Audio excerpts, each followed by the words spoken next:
exposición Pop, Realismos y Política, que se exhibe en este momento en la Fundación Proa, es en realidad el proyecto de un curador brasileño que se llama Paulo Herkenhoff.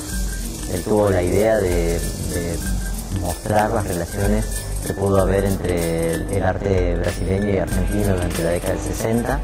y para eso hizo una propuesta que la fundación me llamó como contraparte argentina,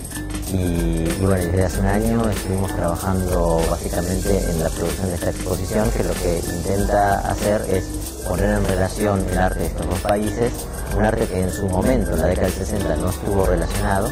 pero que hoy podemos ver confrontado y ver realmente cuáles eran las afinidades que ya en esa época se producían. La década del 60 es una década bastante singular a nivel internacional, es una década que por un lado tiene una gran revolución a nivel de las formas, digamos, tanto de las formas artísticas como en el mundo de la moda, en las formas de comportamiento, ¿no? Es decir, los hippies, las minifaldas, la revolución sexual hace que cambie la vida de la gente.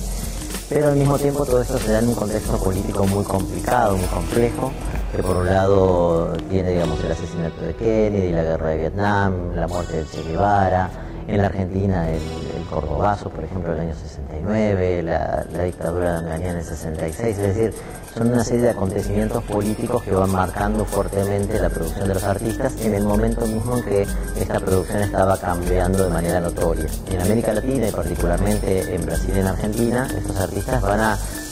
lograr producir un arte singular, un arte con unas características propias. Esas características tienen mucho que ver con los contextos sociales y políticos singulares de estos países, ¿no? Es decir, si el pop tiene que ver con una sociedad de consumo muy sofisticada en los Estados Unidos, en Argentina y en Brasil no lo es tanto, porque en ese momento todavía no había una sociedad de consumo sofisticada, ¿no? Es decir, había un gran analfabetismo, por ejemplo, en Brasil, una gran marginación social, digamos, en los dos países,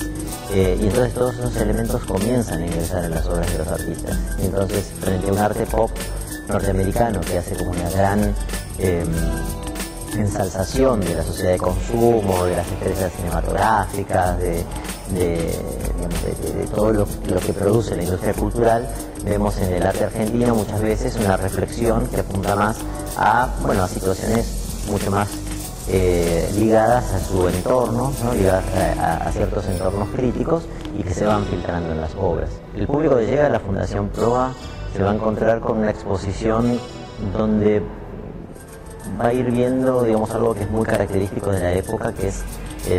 podríamos decir, el abandono de los medios tradicionales, ¿no? Es decir, si uno identifica el arte inmediatamente con la pintura, el dibujo, el grabado y la escultura, digamos, son los medios tradicionales del arte, aquí en esta exposición va a ver cómo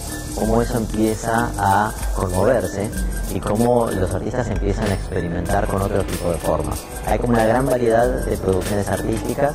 que dan cuenta justamente de esa variedad que caracteriza la década del 60 y que de alguna manera también señalan este contexto, digamos, donde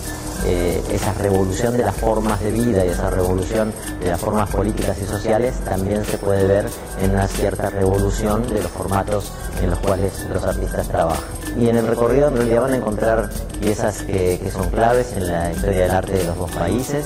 y que puestas en diálogo me parece que se potencian aún más.